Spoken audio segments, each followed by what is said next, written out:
네, 8월 19일 장 마감 시황 정리해 보겠습니다.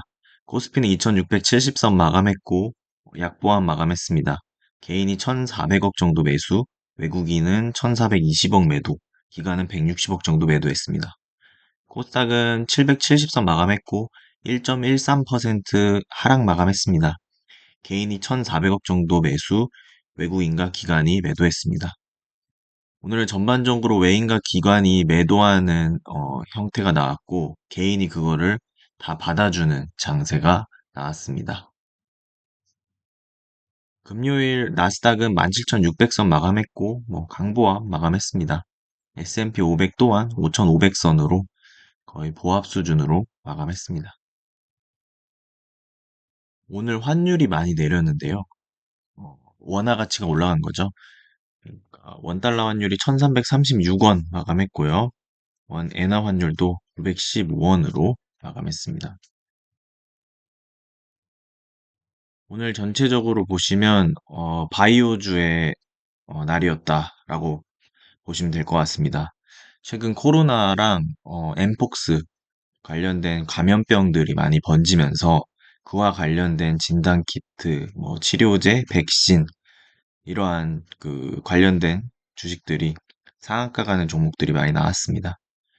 그래서 엠폭스 관련해서는 WHO에서 비상사태 선언을 했고, 아프리카에서만 좀 퍼지던 전염병이었는데, 저번 주, 주말 사이에, 파키스탄이랑 이제 유럽 쪽, 스웨덴에 좀 퍼졌다는 기사가 나왔는데, 오늘은, 대만까지도 퍼졌다. 그래서 대만과 필리핀에도 번졌다는 이야기가 나오면서 좀 더 탄력을 받은 것 같습니다.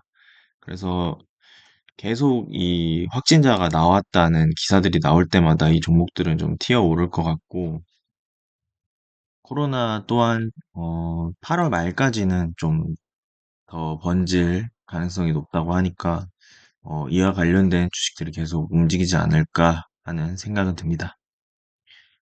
오늘은 삼성전자, 하이닉스가 좀 내렸는데요. 삼성전자는 8만전자 다시 깨졌고, 하이닉스도 좀 내린 상황입니다. 그래서 이슈적으로 보시면 오늘 코스피 전체적으로 이번 주 주요한 일정들이 있습니다. 잭슨홀 미팅하고 일본 우에다 총리 발언 이런 것들이 있기 때문에 경계 심리 확산에 좀 외인들이 많이 팔았다 정도로 봐주시면 될 것 같습니다. 그래서 반도체 2차 전지, 2차 전지는 지금 전기차 화재 관련돼서 이슈가 많아서 2차 전지도 많이 빠졌습니다. 그리고 전체적으로 반도체 2차 전지에 차익 실현 매물이 나왔고 또 금융주는 주주환원 기대감들이 있어서 좀 상승하는 모습입니다.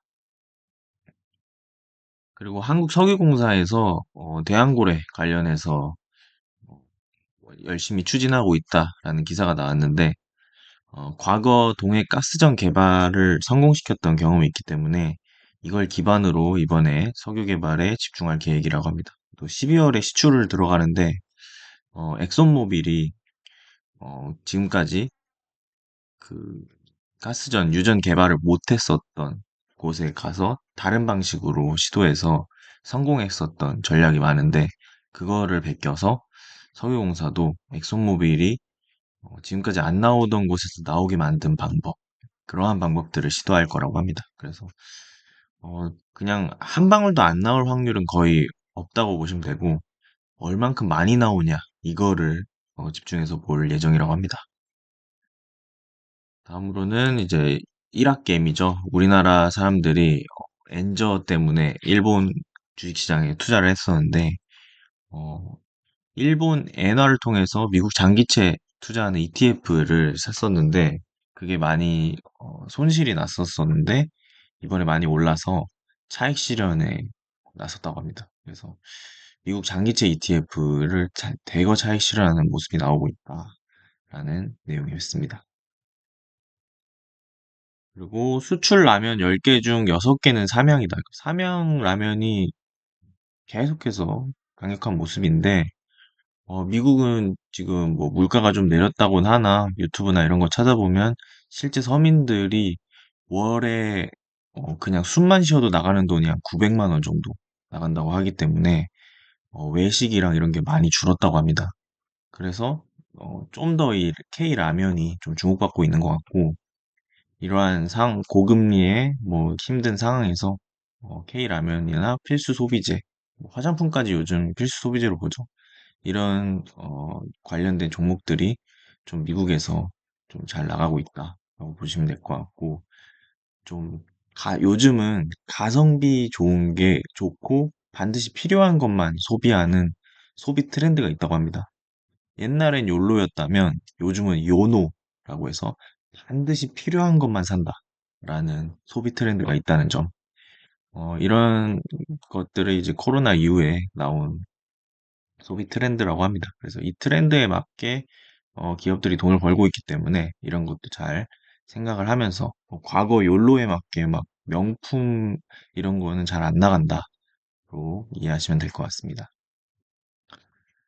그래서 미국이 이제 경기지 우려 완화가 됐고요. 그래서 아시아 통화가 동반 강세 마감했습니다. 그래서 아까 원달러 환율 1330원대에 진입했고요. 그래서 이번 주는 잭슨홀 연설 그리고 우에다 총재 발언 23일에 있습니다.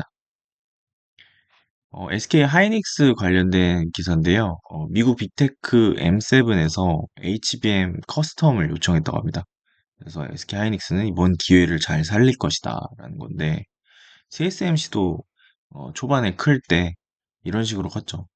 그러니까 그 기업이 원하는 대로 반도체를 만들어서 제공하는 이런 커스텀 이런 게 엄청 기업이 잘 커질 수 있는 기회이기 때문에 삼성은 뭐 다 똑같이 찍어내는 걸로 해서 TSMC 파운드리를 뺏겼는데 하이닉스가 이 커스텀을 기회로 잘 살릴 것이라는 거 보니까 이것도 잘 살린다면 하이닉스가 훨씬 더 커질 가능성이 있다고 합니다. 그래서 뉴욕 증시 한번 금요일 정리해 보겠습니다. 최근 이제 경제 지표들이 긍정적으로 나오면서 상승 마감 계속하고 있습니다. 이번 주는 잭슨홀 미팅에서 23일 파월의 연설이 예정되어 있고 마찬가지로 23일에 일본 우에다 총재 또한 금리 인상 후 어떤 생각인지에 대한 의견을 발언하기 때문에 23일에 얼추 이제 금리에 대한 방향성이 나올 것으로 보입니다. 전체적으로 지금 시장 변동성이 매우 큰 상황인데 8월에 있을 이벤트는 증시에 크게 충격을 줄 만한 건 없어 보입니다. 파월은 뭐 금리 인하할 것 같고요. 우에다 총재 또한 이번에 미국 증시랑 뭐전 세계가 흔들릴 때 금리 인상에 대해서 안 할 수도 있다라는 의견 밝혔기 때문에 뭐 충격적인 발언을 할 것 같지 않고 또 8월 28일에 엔비디아 실적 발표가 있죠. 엔비디아도 실적도 잘 나올 것 같기 때문에 8월은 뭐 큰 이상은 없을 것 같습니다. 하지만 이제 9월부터 시장의 유동성이 줄어드는 이벤트들이 많기 때문에 시장이 좀 흔들릴 가능성이 높아 보입니다. 그래서 앞으로 있을 경제 지표들 잘 체크하면서 시장 팔로우 해보겠습니다. 이상입니다.